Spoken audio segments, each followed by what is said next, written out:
Good afternoon, everyone, wherever you may be in the world, and welcome. I'm thrilled to welcome all of you to today's discussion around Ruth Mesocaris' new book, Thou Art the Man, The Masculinity of David in the Christian and Jewish Middle Ages.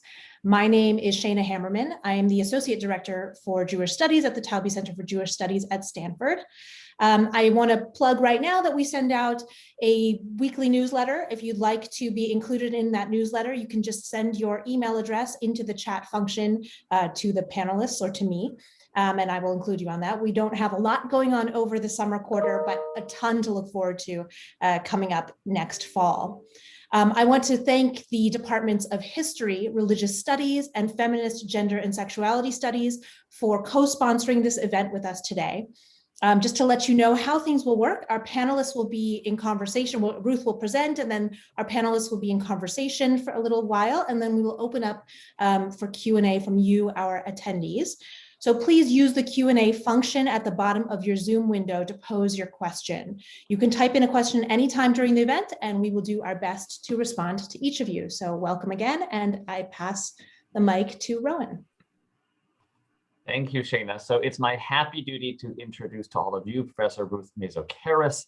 Professor Karras is a distinguished historian of medieval Europe and a path-breaking scholar of the history of gender and sexuality in the pre-modern world. Her professional career has taken her from New Haven to Philadelphia to Minneapolis and now to Dublin as the Leckie Professor of History at Trinity College Dublin. And indeed, it is the marvelous library that is not too far from her ordinary workplace that we see in her image behind her. Among her many publications, which include 6 books, 3 edited volumes, and dozens of articles, let me single out my favorite title, or rather subtitle, her 2005 on sexuality in medieval Europe, Doing Unto Others. But it is her newest book on the masculinity of David in the Christian and Jewish Middle Ages that brings us together today. I've been looking forward to this book ever since she first told me about it during a trip to Minneapolis 4 years ago. And I'm particularly excited that we can host this conversation at Stanford, at least virtually, because its themes and approaches resonate with a lot of scholarship that is happening here on campus. One of the book's chapters, for instance, deals at length with the medieval reception of the story of David and Bathsheba, which one of our graduate students in the history department is studying for her dissertation. Another chapter offers an extensive discussion of the Tree of Jesse theme in medieval art and thought. And this too is a topic that one of our current graduate students is beginning to explore. So Ruth's book, Mesocaris' book, is already serving as a rich treasure trove of sources and insights for students here. And the same is of course true for my faculty colleagues as well, in particular the 2 colleagues who enthusiastically agreed to join in a conversation about the new book. First, my colleague in the history department, Fiona Griffiths, who is professor of history and by courtesy of religious studies and German studies. Like our featured author, Professor Griffiths is a leading scholar of medieval gender and sexuality, particularly within the Christian tradition. And her 2 monographs have both appeared in the series that Professor Karras directs at the University of Pennsylvania Press. And second, my colleague in Jewish studies, Charlotte von Robert, who is not only Associate Professor of Religious Studies and by courtesy of Classics and German Studies, but also serves as the indefatigable faculty director of Stanford's Taubes Center for Jewish Studies. Her research interests are broad, but especially relevant today is her comparative studies of gender in Jewish and Christian culture in late antiquity. And indeed, Professor Karras' book quotes directly Professor von Robert's work on the Midrashic tradition concerning David's ancestry. So without further ado, let me cede the floor to Professor Karras to introduce her book, after which we'll hear from our 2 expert interlocutors before opening things up for a general conversation. Thanks, Rowan, and I'm really honored to have been invited and particularly to have my work commented on by 2 scholars I so much respect, Fiona, who I've known for a long time, and Charlotte, whose work I have known for a while. This book started out, I wanted to work on friendship. It was going to be a comparative study of male friendship in Christian and Jewish culture. I had been working on my Hebrew and I felt like I was ready to start using it as a research language. And I wrote a proposal for this project to the Katz Center for Advanced Judaic Studies. And when I got there and I started in on the research, I thought, well, a good way to start way into the topic of male friendship will be to look at David and Jonathan and see how that friendship gets interpreted in different contexts. And that turns out to be a very interesting question, and that's chapter 2 of the book. But as I worked on it, I realized that this was not actually the interesting question for medieval people. It's something that modern people are very interested in because of the possibility of David and Jonathan providing an example for religious acceptance of same-sex relationships. But for medieval people, there were a lot more interesting aspects of David, and this essentially derailed the whole project, and I decided that the book wanted to be about King David in many aspects rather than about male friendships. So the book sent me down a lot of rabbit holes that turned out to be very, very interesting. Actually, one literal rabbit hole. I'll show you the rabbit in a little bit. But in particular, I'd never really done work on exegesis or on apocalypticism, and those, or on liturgy even, and those were big parts of this project, and I had to learn a whole lot. But this, the book, the larger issues that it speaks to are, first of all, a general interest in how gender is constituted through narrative. And the other one is the retelling of stories in different cultures, essentially the ways medieval people wrote fanfic. And not only in different cultures, but in different registers within any given culture. So I thought that what I would do, I'll share my screen and I'll just show you some of the images that are in the book and talk a little bit about them, because even if you have read or plan to read the book, the images are in black and white and they're a lot prettier in color. So this one is from the first chapter, which talks about masculine prowess and focuses largely on David and Goliath. Whenever I would go somewhere to give a talk on the David and Goliath aspect, I would just Google for local newspapers that had used David and Goliath in a headline in the sports section. And I always found one because it's really, it's such a common metaphor today. But I was interested not just the link between strength and masculinity, but also the question of age. David as a boy and Goliath as an adult man or as a non-human. And one of the really interesting things, this is the one image I'm going to show today that is not actually in the book. In Byzantine representations of David and Goliath, they are generally commensurate. Okay, here they're the same height, and partly that's because this is a plate. This is made around 625, probably to commemorate the Emperor Heraclius' victory over the Persians. But David and Goliath are commensurate here, as they are also in this image, the Karras Psalter from the 9th century, in which you can, if you can read Greek, you can read the captions. It's David and Goliath at the top, and then it's the two again down at the bottom. He's cutting off his head. And again, Goliath here is not a giant. He's basically just a big man. But when you get into the Western European Christian representations, you tend to see Goliath as large and David as small and vulnerable. This is the Winchester Bible, 1160 to 1180. And here, David is a boy, but Goliath is not just a man in relation to David. He's actually a giant. And you can see on the right the size of his head when David cuts it off with his own sword. And because David is so small and so vulnerable. It emphasizes that his power is not coming from his own strength, but from God. And here, this is the Winchester Psalter, also from the middle of the 12th century.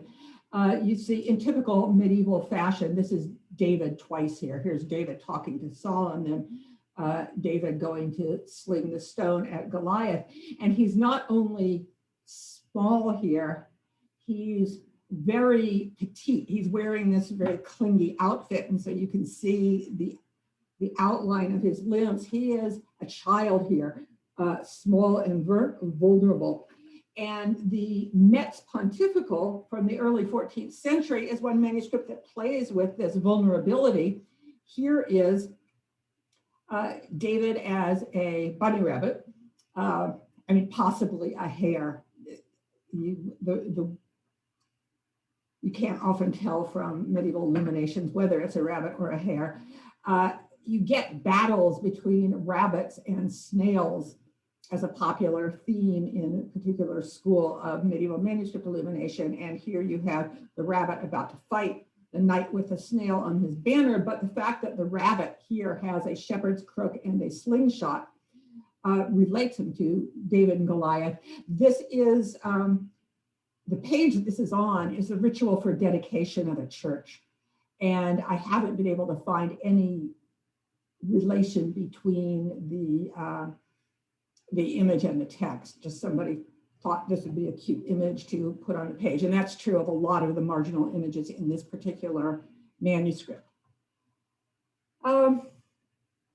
So this emphasizes, I think, David's vulnerability, which we then also see in this manuscript. This is the Kaufman Mishneh Torah from 1291 to 1296. And here, the size ratio between David and Goliath is even larger. I mean, this is here a huge giant.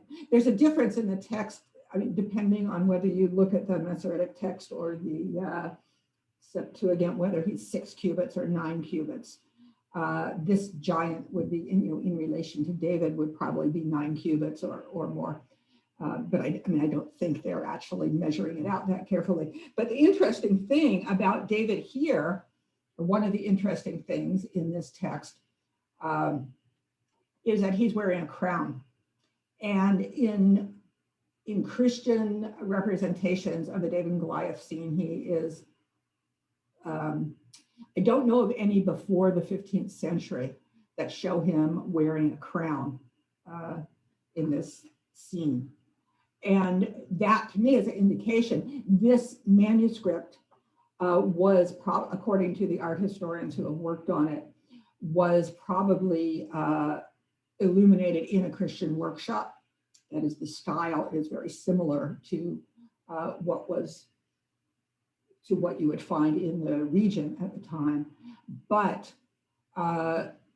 it's very likely, I think, that there was somebody, possibly the scribe, sitting, looking over that illustrator's shoulder and telling him exactly what to do. And the fact that the crown shows up here when it doesn't in Christian iconography is an indication of that. So the second chapter is the David and Jonathan chapter. It deals with love and friendship between men. And it's quite clear that medieval people understood there to be a deep love between David and Jonathan. There's a lot of scholarly dispute about whether the ancient Israelites would have understood their relationship as being sexual, and whether that means that same-sex relationships were okay in biblical times. I don't attempt to answer that question. I can answer the question of what it meant in the Middle Ages. And we find that both in Christian and Jewish culture, there was an attempt to sort of sanitize their relationship. In the Tractate Avot, which was very widely known and recited in medieval Jewish culture, would not necessarily just have been among the most educated elite. The friendship or the love between David and Jonathan is contrasted with the love between Amnon and Tamar, which involved rape, and that was, a bad kind of love. But David and Jonathan's was the good kind of love. Christians like to assimilate David and Jonathan's love to either maternal or fraternal love. So there's a gloss in early manuscripts of the Vulgate that gets incorporated into the text where David laments for Jonathan and says, your love for me was beyond the love of women, and the gloss that becomes part of the Vulgate until the Stuttgart edition, basically, says, your love to me was like the love of a mother for her child. So they really went out of their way to emphasize that this is an acceptable love. But the other thing, and the fact that David marries Jonathan's sister allows them to claim, this is a brotherly love or brother-in-lawly love. But the other thing that Christians do to explain away uncomfortable relationships, of course, is that they allegorize them. And this is an example from France at the end of the 13th century, the Somme-le-Roi. So at the bottom, we have David and Jonathan as an example of hate, and then an example of love, and above them is love or friendship, amicitia personified. And then you have Saul attempting to kill David as the personification of hate. And then above, you have hatred personified. And the interesting, so there are lots of images of David and Jonathan embracing, and they all look like this. And that may seem to us like this is an erotic hug, but in terms of medieval iconography, it really isn't. And there are some signs when you have lovers, for example, there's the chin chuck, and you don't see that in the iconography of David and Jonathan. The thing that makes me the most sure that David and Jonathan are not generally imagined as having had a sexual relationship in the Middle Ages, although they're with a few examples, is a few exceptions, is what I discussed in the 3rd chapter, the relation between David, Bathsheba, and David's other female sexual partners, because they talk about that a lot and how David has to do penance for that, and they never talk about him doing penance for anything in his relationship with Jonathan. Although, as Diane Elliott has recently argued, the clergy in the Middle Ages sometimes chose to focus on men's sexual sins with women as a way to not have to talk about what men did with each other. So that may have been going on too. But again, we see that Jewish authors and Muslim authors as well, this is the one chapter in which I talk about some Islamic texts as well. And I want to have a shout out here to my PhD student, Emma Snowden, now as of Friday, Dr. Snowden, who helped me out with the Arabic. I used English translations, and then she checked them against the Arabic to make sure that they were saying what I thought they were saying. And then she went and read some other Arabic sources for me as well. So I owe a lot to her on this bit. So the Jewish and Muslim sources explain why what David did with Bathsheba wasn't really a sin. Christians either allegorized it again or put the focus on penitence. Yes, David really did do something terrible, and he did penance for it. So this is an example of the allegorization, and I seem to have cut off Bathsheba's head here, but Bathsheba here is bathing. David sees her there, and then here they are kissing, which I've also cut off. And below this is the allegorization. This is Christ and the church. Christ and a woman who we presume represents the church. And here they are joining their hands in marriage. And so that's what the story of David and Bathsheba in the Christian Old Testament was explained as allegorizing. And there's the whole story, including Bathsheba's husband and the whole shebang, has all kinds of allegorical interpretations. It's actually very, very interesting. And then besides allegory, you've also got the straight up tenets. This is the Saint Louis Psalter between 1253, 1270. And so at the top, you have David as peeping Tom, seeing Bathsheba bathing. And then at the bottom is David doing his penance. The interesting thing is that in none of the three cultures does Bathsheba come into very much blame.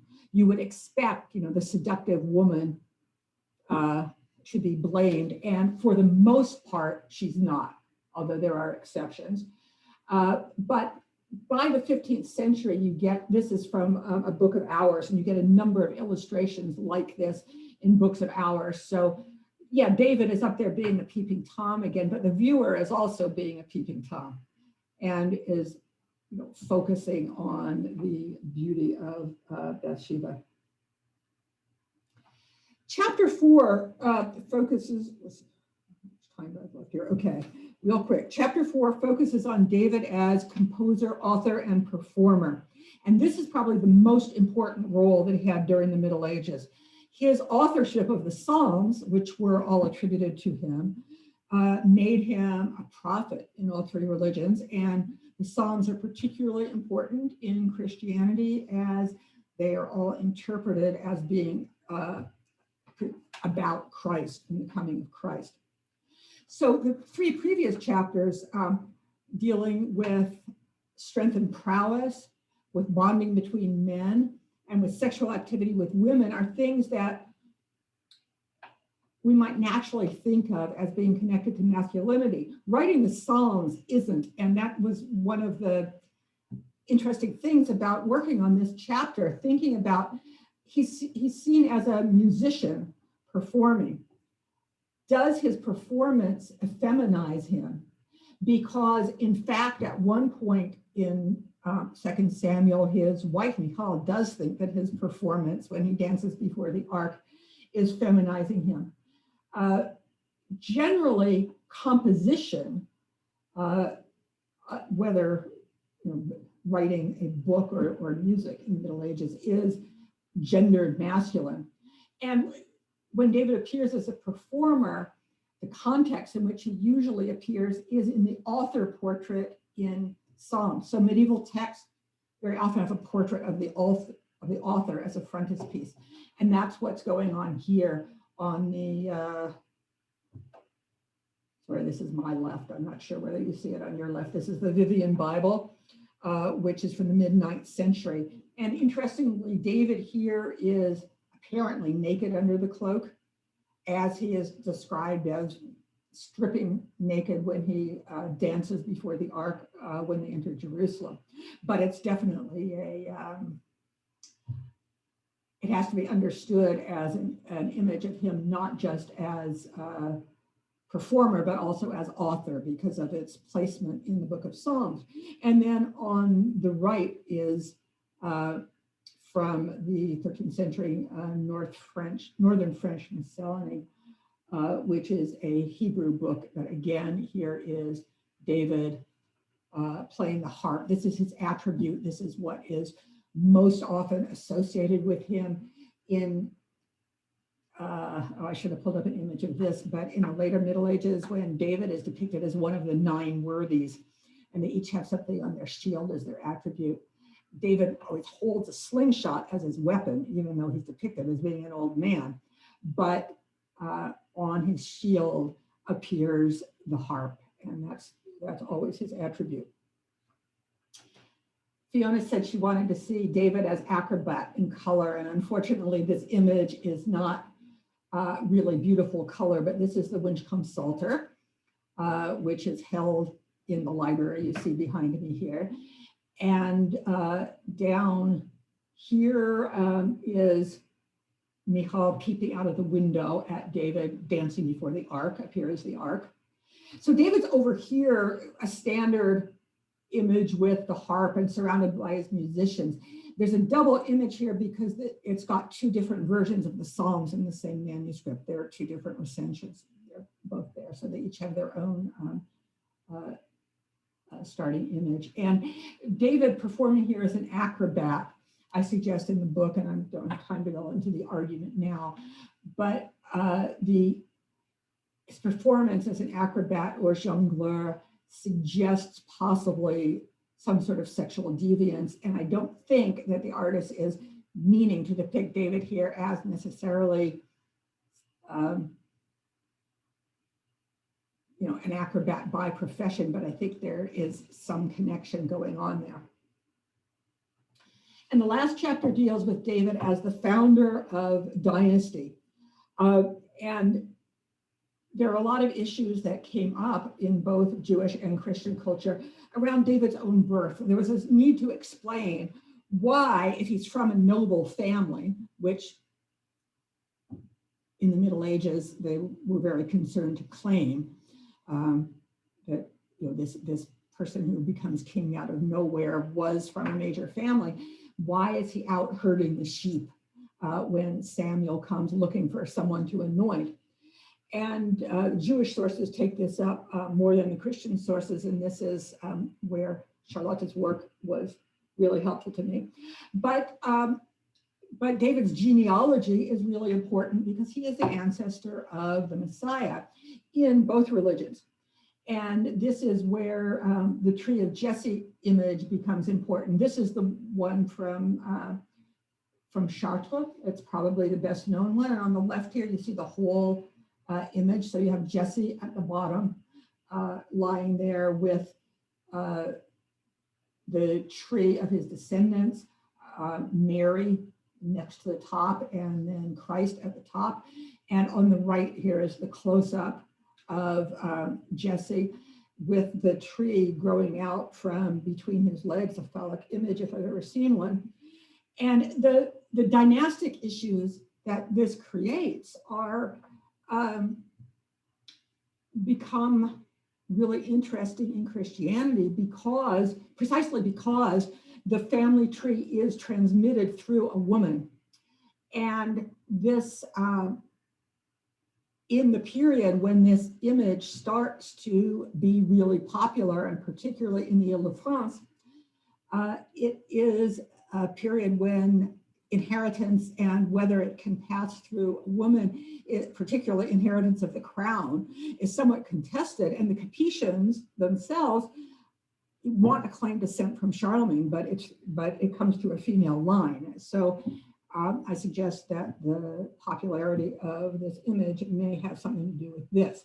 And then the chapter also talks about David's establishment of his house physically through the building of Jerusalem and his not being allowed to build the temple. The temple had to wait for, David ordered all the supplies, the cedars from Lebanon and everything to build the temple, but he didn't actually get to build it and had to wait for Solomon.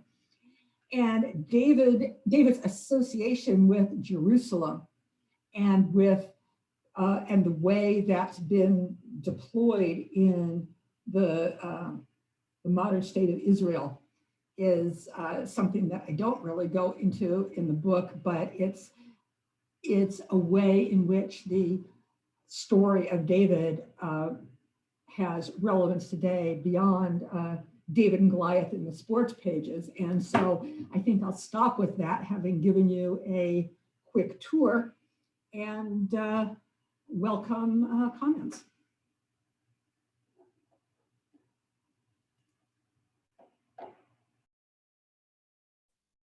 So Fiona, let's begin with you then.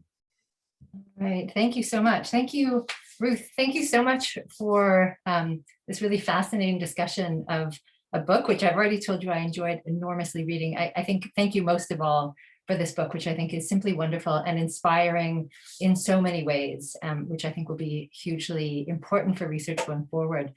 I think if I can take a line from Rowan, who told you what his favorites in your rather large oeuvre are. For many of us who've admired your work for a very long time and have learned so much from you, the publication of this book, and I hope at the end of a quarter, you'll forgive the analogy, it's sort of like an album release. So where we look forward to it, and then, the album from the favorite band is here. At least that's what I remember from my youth before the internet made those things a little bit of a dinosaur. But we've been waiting to see what totally new directions appear in this research. And it is so exciting and inspiring to hear about those. But we've also been looking forward to hearing some of the strains of ideas that are familiar. And I'm thinking of my favorites, if you'll indulge me: Holy Harlots, Eleanor Rickner, your work on concubinage and slavery, prostitution, unequal sexual unions, unmarriages, and of course, medieval masculinities. And that's just a selection, although making a selection is almost impossible. But with those things in mind, we hear in this new book some underlying refrains, as well as a whole host of new and exciting, compelling arguments. So I might just start by saying this book is enormously broad-ranging, I think, as you well know, but encompassing more than 1,000 years of exegesis in 2 and sometimes 3 religious traditions, multiple languages, including all the biblical languages, the most common medieval vernaculars, as well as a number of surprises like Old Icelandic. The book traverses all of Europe and frequently extends beyond it, and considers such a diverse range of sources that I couldn't even begin to name them here. But readers shouldn't be surprised to encounter a dizzying range of biblical retellings and interpretations, as well as some of what we've seen here: images, artwork, among them from both Jewish and Christian books, stained glass, ivory book covers, church wall paintings, and then also to hear about vernacular passion plays, debates among crusaders about the appropriateness of elevating a king in Jerusalem, medieval ideas of monstrosity and generation, medieval kinship practices and elite polygyny, and even a brief aside about coppicing, force management. So this is an enormously impressive book, and I think I'll say a medieval history in itself. It is so broad-ranging. The book also represents a foundational contribution to debates about medieval masculinity, many of which in recent years, at least, have focused on the seeming paradox of clerical masculinity. That is, how a caste of celibate men could be manly. That is, men who could not deploy what historian Joanne McNamara coyly observed were, quote, the most obvious biological attributes of manhood. And of course, this is a field in which Ruth is a pioneer. Her 2003 book, From Boys to Men, Formations of Masculinity in Late Medieval Europe, was the first single-authored volume devoted to the topic of medieval masculinity, examining what it meant to be a man, how one became a man, through a focus on different states within largely secular society. So looking in that book at knights, university students, and craftsmen. In the present book, we now see a completely fresh approach to the question of masculinity, which now also breaks new ground in the comparative history of religion. The book is not about medieval encounters between Christians, Jews, and Muslims, nor is it about how these groups viewed each other per se, but rather how they interpreted a figure who was universally viewed and shared as a prophet. So David was what Ruth calls, invoking Joan Scott, a culturally available symbol who was read and reread in ways that revealing evolving ideas about masculinity. So this is a book that teaches us about the construction of medieval masculinity, not through a focus on didactic or prescriptive texts, or even by a focus on actual figures and events, but through careful attention to David as a dynamic character who was figured and refigured by different faith communities across time.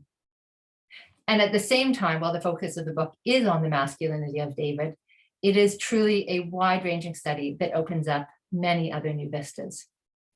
So just to start with, I think I'll say I simply love and admire your methodology. And I think that the way that you describe the project as looking at how gender is constituted rather than narrated, the retelling of stories over time in different faith traditions with a very similar base text. But you show how contradictions inherent in the text required creative exegesis, but also how certain elements in the story that were simply problematic or potentially distasteful, and I'm thinking obviously of David's adultery, his naked dancing, which you've mentioned, and also his failures as a father and as a husband or partner. The book focuses on fruitful points of divergence. Why, for instance, Jewish interpreters emphasize some points and Christian interpreters others. Most interesting to me were the allegorical readings that you've already touched on that allowed the story of David to be at times virtually unmoored from a base text. Second, I think the way you structure the book around questions or paradoxes is really exciting, that each chapter sort of takes us into why David is a symbol of masculinity, but then in fact, why that's such a deeply problematic or paradoxical construction. So you explain how David became a symbol of military might, although the story of his battle against Goliath insists on his weakness. You talk about how David's love for Jonathan is beyond the love of women, and that this is masculinizing rather than feminizing. You show how David is a model for repentance, effectively blotting out his sin and sleeping with another man's wife and having him murdered. You show how the model of repentance becomes something that can be valorized within Christianity rather than the sin condemned. You show how allegorical readings of David's many wives and concubines sort of excuse him from being effectively a bigamist. And you show, as you've just explained, how David as a musician is not at all feminized or humiliated by his half-nude dancing, but that he's actually a paragon of joy and appropriate humility. And finally, you show us how David is a model for kings and for an idea of kingship based on the bloodline, even though he's not from a line of kings and is elevated. So the way you read through each chapter, both using the methodology of comparative exegesis and then also taking us through the sort of case study and how to look at these different paradoxes and how they become so productive for thinking about medieval society and constructions of masculinity is really just masterful. And finally, I can't not say I appreciated how much there is to learn in this book about women and sexuality. So from thinking about Jesse's unnamed slave woman, who may or may not have been David's mother, to think about Ruth and the seduction of Boaz, the situation of Tamar and Amnon, Goliath's mother, a story that I did not know, Bathsheba, of course, and the seduction of David, and then Michal and the mocking of David dancing. This book is rich in opportunities to learn not just about masculinity, but about women and constructions of women as well.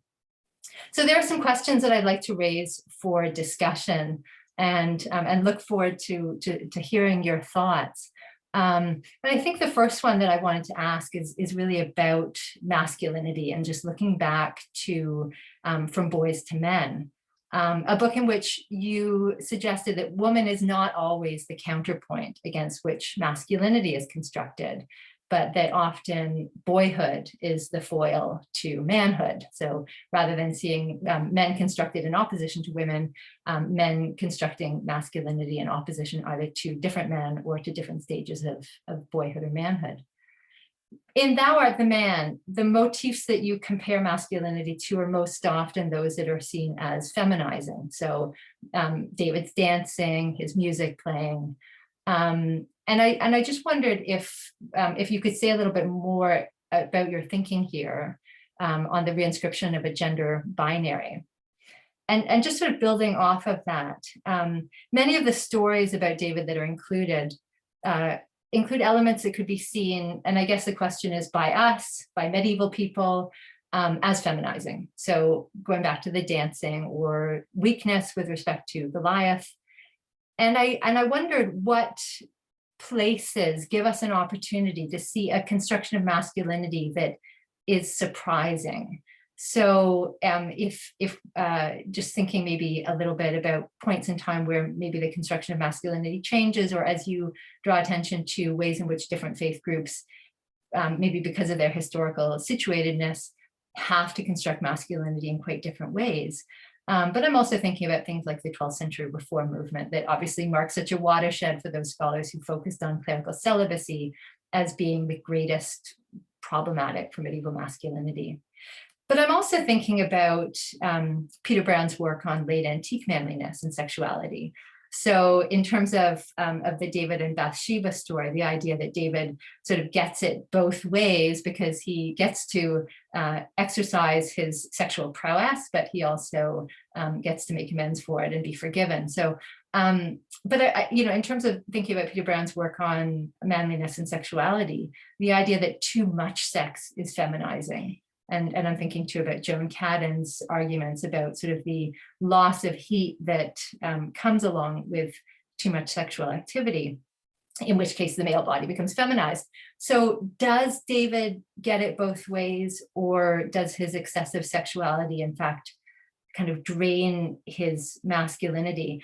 And I was just thinking, again, while you were talking about the parallel between Charlemagne and David, right? David, who's Charlemagne's nickname in the court is David. And I was thinking too about Charlemagne's multiple sexual exploits, but then that vision of Wedi, where he's seen in hell, being punished for his sexual sins, and wondering if for David too, maybe there's a feminizing aspect to that kind of outsized sexual activity that's attributed to him. And finally, I'm just curious to know that this book is one that is intentionally focused on construction and narrative of a figure who, you say at the very beginning, can't perform masculinity because it is the texts that construct and perform him. But I'm wondering if you could say a little bit about what we can read of lived experiences from these texts and discussions of Jews, of Christians, and also of women in both communities. And whether you do in the book give us moments where there's a change over time. For instance, in your talk just now, the construction of Bathsheba and whether Bathsheba is blamed. But do we see constructions of David change at particular sort of pivot moments for different communities? So maybe I'll stop there and just say thank you very, very much for a hugely rich book that I have enjoyed reading and look forward to hearing more about.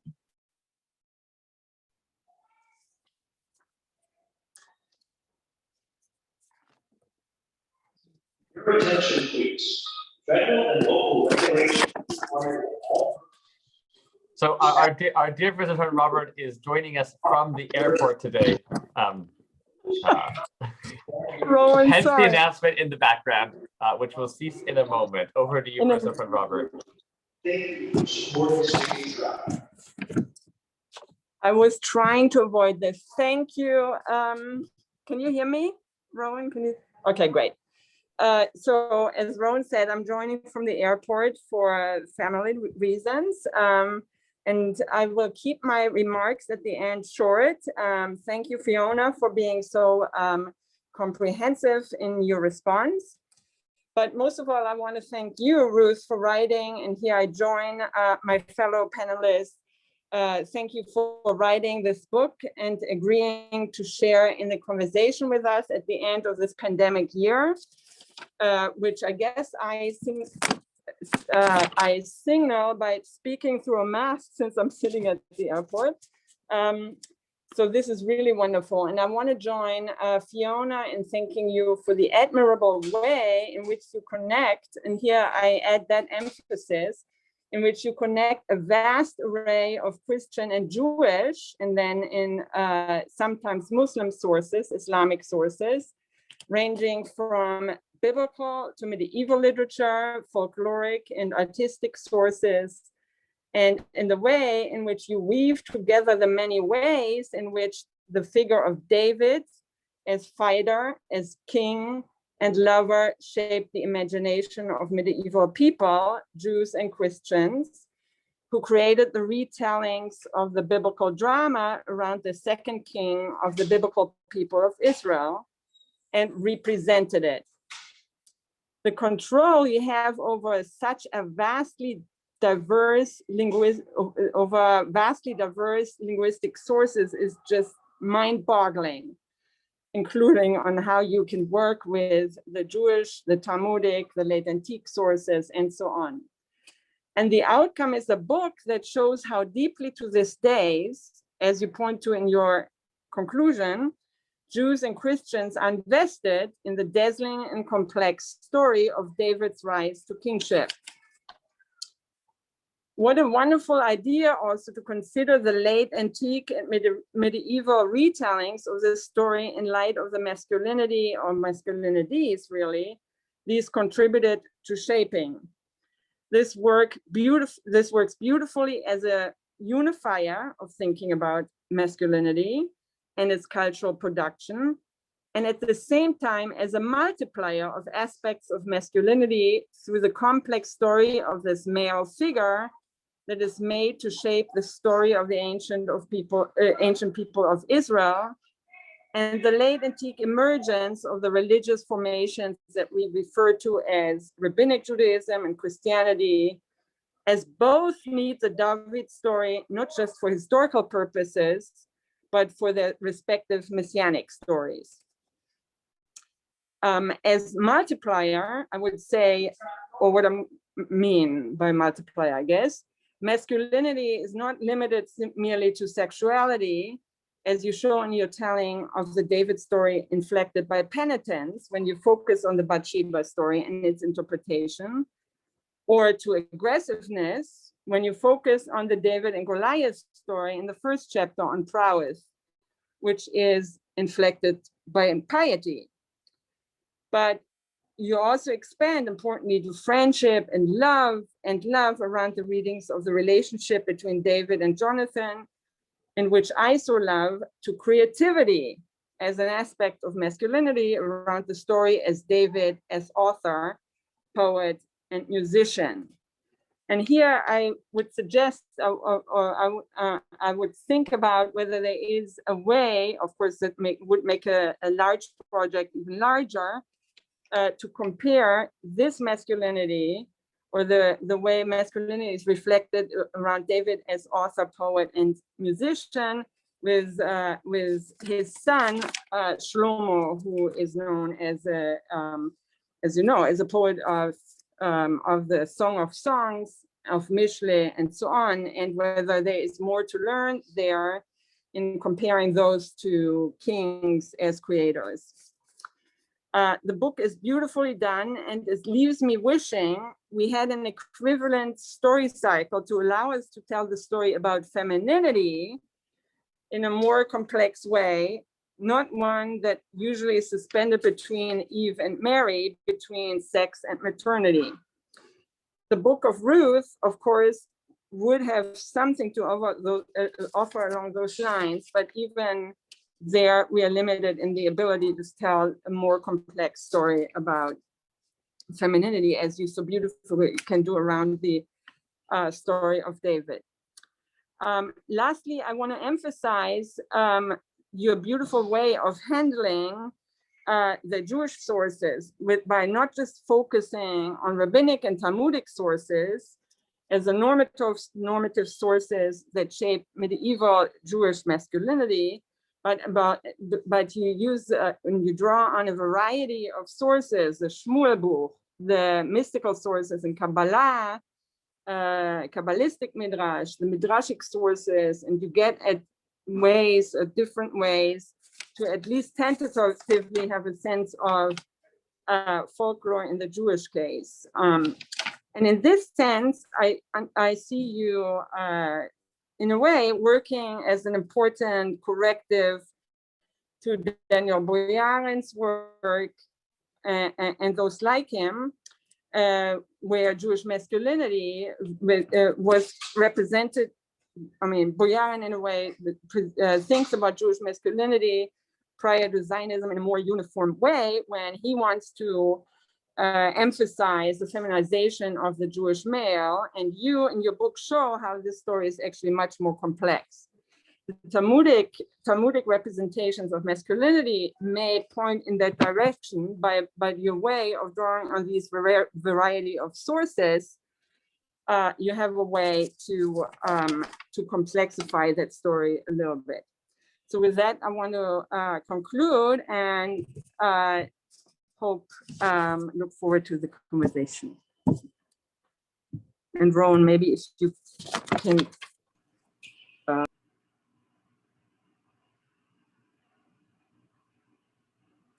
over to you then, Professor Karras, if you want to give a few minutes Okay, of yeah, response and then. Yeah, I'll just say a few things in response to these questions because they're very good, but I'll try to be brief so as to have some opportunity for questions from the audience. So as to okay, first of all, Solomon. Yes, someday I would like to follow up and talk about Solomon. It couldn't be part of this book, and maybe somebody else will do it before I get to it, and great.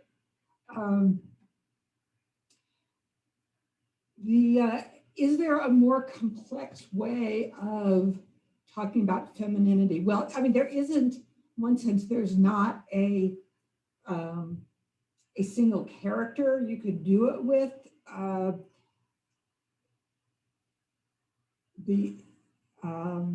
mean, there isn't a biblical character who, you know, after Eve, who a woman who plays that major role. But I have thought a bit about I mean, we all know that the Eve-Mary dichotomy is, you know, too simplistic, and there's a lot more going on than that. I thought about what would be the masculine equivalent, and if you sort of think of the, you could think of a David-Jesus dichotomy, you know, in which Jesus is the one who does everything good and pure, and David is repentant, as is Mary Magdalene. But David he only goes through this brief period of repentance, unlike Mary Magdalene, who it sort of is the key to her whole life. And I think that's I think that really speaks to the distinction between the way men and women are viewed, because David and Mary Magdalene is defined by her sexual sin in a way that David is not entirely defined by his sexual sin, you know, although it's there. Fiona asked, what's the construction of masculinity that's sort of surprising? And here, in thinking about how to answer that question, I thought about Daniel Boyarin's book, which of course the name has gone whoosh out of my mind, but it's the one that Charlotte was talking about Jewish masculinity, because he talks about how he does the thing that that medievalists always hate, which is he goes right from the Talmud to the 19th century, and you know, and things did happen in between that time, but I think he gives us a very interesting way to think about David's masculinity in relation to Christian clerical masculinities and Jewish masculinity. That is, Fiona asked what was, is David, what was surprising, and I think what was sort of surprising to me, as I said, was how important David as composer and author, and that as a masculine trait was. But is the too much sex here feminizing? And maybe in a sense, yes, but only in the sense that everyone is feminized in relation to God, right? David has too much sex. This is possibly related to medieval ideas about heat. You know, at the end of his life, he's given Abishag to warm his bed for him. You know, a young woman, but he doesn't have sex with her, and the implication is that he can't because he doesn't have the heat anymore. And but it's not, but the things that he goes on to achieve in his life are after the too much sex and the repentance. You know, that's when he writes the Psalms. I mean, some of them particularly growing out of his repentance. So it's actually a spur to creativity. So no, I don't think he's utterly feminized. And then to, let's see, the relation to lived experience. That's what I wish I could have said more about, but I think that David probably had a great deal to do with the lived experience of kingship, which is something that I didn't get into political theory in the book, really, but there's just too much. And I wasn't seeing the links so sharply to masculinity, but I think it could be done. And what would be really interesting is to see how David is invoked in relation to male monarchs and whether he's invoked in the same way in relation to female monarchs. And then finally, the question of, is this book sort of re-inscribing the gender binary because it sees masculinity as being in relation to women when I didn't really talk about it that way in my other book on masculinity. And I mean, only one of the chapters in that book, From Boys to Men, was really about being masculine as in being non-woman, but women were always there as that against which masculinity is defined. And I see that even more now because in the interim between these two books, there's been so much scholarly work on masculinity, and a lot of it, well, I won't say a lot of it, some of it, and to my taste, too much of it, has been by people who see masculinity as a way to, get away from all this boring feminist stuff. Let's just use it as a way to talk about men again. And they've created a masculinity without women. And that you don't even need the feminine as a term against which to define the masculine. And I think the masculine is sort of meaningless without the feminine to define it against. And I mean, I've been accused of being too binary in my thinking about this. And if you want to see masculine and feminine as a continuum rather than two categories, then fine. But the feminine is always there. I mean, you just don't have masculine without it. Sorry, I'm getting excited and waving my arms, and it looks weird with the background on the screen. So I'll stop. So thank you for those questions, which obviously there's a lot more to say about than I'm able to say here, but I think there may be some people in the audience with questions. Hi, yes, just a reminder to everyone that you can enter your questions into the Q&A function and we will answer them. So thank you, Ruth, Fiona, and Charlotta for your thoughtful responses and beautiful presentation. So we have one person who says, thank you, Dr. Karras, for this wonderful project and talk. I've always wondered whether the Capetian adoption of David as model of kingship and David as musician might have contributed to the increased prestige of vernacular music and musicians, especially among French aristocracy and crusaders, who, for example, reflected in patronage of songbooks and even in song composition by men who were also crusaders and warriors. The image you show of David depicted as jongleur is especially striking.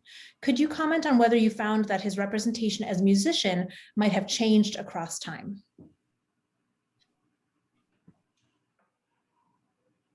Yeah, so the musicology is yet another sort of field that I had to look at that I had really never looked at before.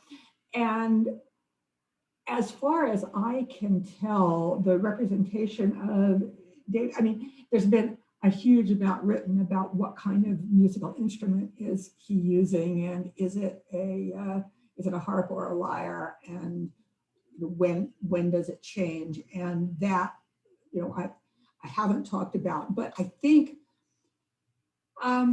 the question is about sort of the vernacular musical tradition, and I would have really liked to see more relating David to that, and I didn't really find very much. I mean, he's much more connected with liturgical music, and this this one image of him as jongleur, or depicted doing that back bend, as you see depictions of jongleurs doing, is, as far as I can find, sui generis. I think as you get into the later Middle Ages and performance of music becomes sort of one of the attributes of a noble man, David starts to become assimilated to that, but it doesn't show up really in the iconography, because in the iconography it's he's not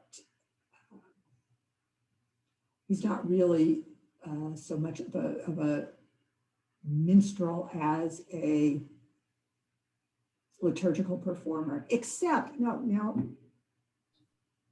sorry, I'm making too much of a blanket statement there.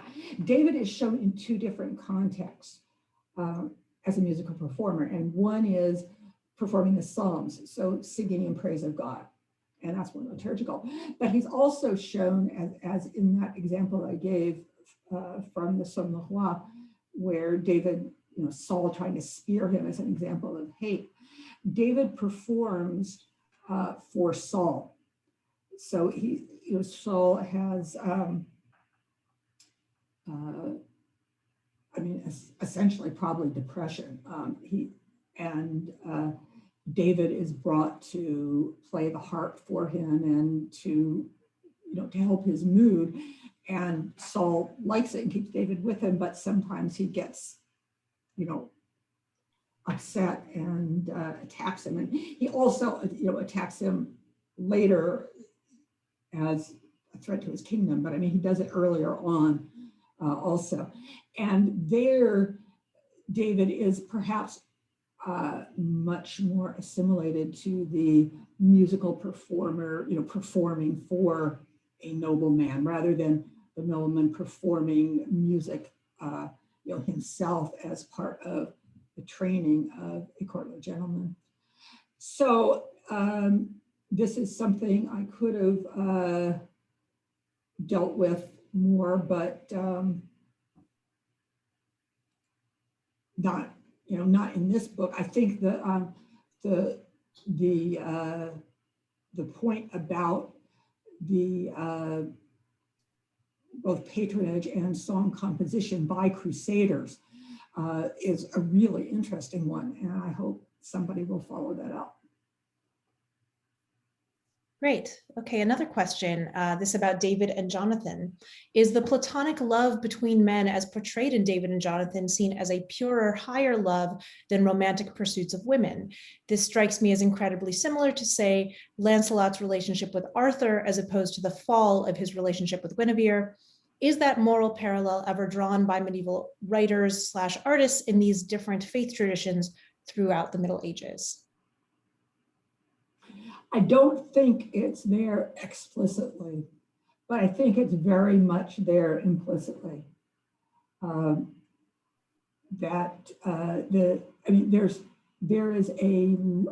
Arthur sort of cycle and the David cycle have quite a lot in common, and there are some places where they explicitly touch us with the the fighting of the giant, and yes, I think that's the idea that the friendship between men is purer than love of a woman could ever be. Not necessarily, I think, because it's not sexual, but because women are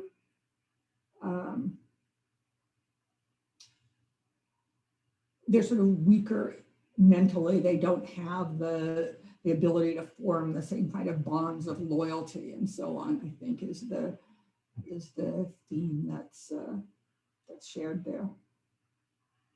I mean, the difference, of course, is that David and Jonathan are never rivals for a woman, as Arthur and Lancelot are. They are rivals for a kingdom, and never.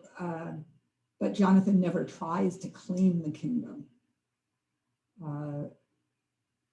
Anyway, but I think that readers of both story cycles would have seen the parallel. I think it's quite upfront. I'll turn it to Rowan, who has some questions. Sure. So you mentioned during the talk earlier, and what came through in some of the questions was, that there are these divergences between Christian and Jewish patterns of exegesis. But there are several points in the book where you point to developments in either Christian or Jewish exegesis that can only be explained kind of by positing conversations between Christian and Jewish thinkers, or at least some sort of familiarity with the other traditions' texts. And one thing about that is that it just shows how crucial it is to do the sort of comparative work that you're doing here. But I'm wondering whether any of these points of intersection or influence were particularly surprising to you. And if you could say just a bit more about the process of kind of discovering those points. Well, I was really excited when I found that Pseudo Jerome, who was a Carolingian writer, had knew some of the Talmudic interpretations, and I was because I didn't know this, and it surprised me, and my excitement lasted, about 3 or 4 hours until I found out that Louis Ginsburg had pointed this out back in the 1920s, and so I mean, at least I felt like my hunch was confirmed, but it wasn't original. So I mean, I hadn't expected to find that particularly, but the likely explanation for it and for a lot of what went on is that he was, whoever Pseudo Jerome was, I think he was probably working with a convert, or someone who did know the Jewish tradition. And certainly in some of the, I used Dennis the Carthusian, who's a 15th century writer from the Low Countries, sort of to stand in for late medieval exegesis, because he's really, really complete. He writes just volumes and volumes and volumes, and he gives 2 separate interpretations of each chapter of the Bible, both Testaments. He gives a literal and an allegorical one, and he's completely unoriginal, and he just sucks up everything and reproduces it. But every time he mentions something, he'll say, well, the Jews practice this, or the Jews say this, but mostly it's about Jewish practice. He talks about, for example, the question of whether when Bathsheba was, David sees her bathing, was this a ritual bath to end her period of Niddah? Things like that. He'll say, so this is a Jewish custom. And he says, I know about this because of Rabbi Paul, which is Pablo Cristiani, a well-known convert. And so there are, this is going on a lot, where you have converts, explaining Jewish traditions to Christians, but not necessarily always converts. That there are places, and I think well, times and places where the scholars of the two communities are talking to each other. For example, in 12th century Champagne, where Rabbeinu Tam is sent a list of questions by Count Henry to explain how the Jews read this passage and that passage. So it's not just converts. I have a question from a total non-medievalist perspective. I don't know when the idea of a Philistine as being an unsophisticated person came to be, if that was emerging already in the medieval period or if that's a modern phenomenon. But I'm wondering if this idea of the Philistine as the unsophisticated warrior giant positioned against David's more sort of musical, dancing, maybe more intellectual kind of figure, positions him not as feminine compared to the Philistine, but instead an alternative form, maybe a more desirable form of masculinity against the idea of Philistinism as unsophisticated. So I don't know about the use of the term Philistine to mean, somebody who is anti-culture and all that kind of thing, but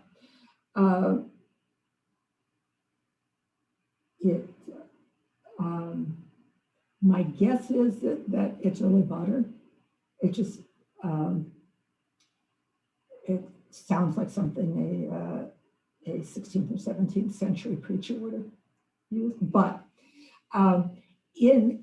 so at the end of the Middle Ages, you start getting, I showed those pictures of Goliath as, a knight. In the 15th century, I'm thinking particularly, and I didn't have this in the slideshow, I don't think I had it in the book, but the Visconti Hours, so a book of hours from 15th century Italy is a really well-known example, but the iconography, you can find a bunch of other places where Goliath isn't depicted as a knight. He's a big old hairy giant with a club. So something has happened there to sort of bring back that idea that is there in the Talmud of his being something other than human, or part human and part giant. Thank you.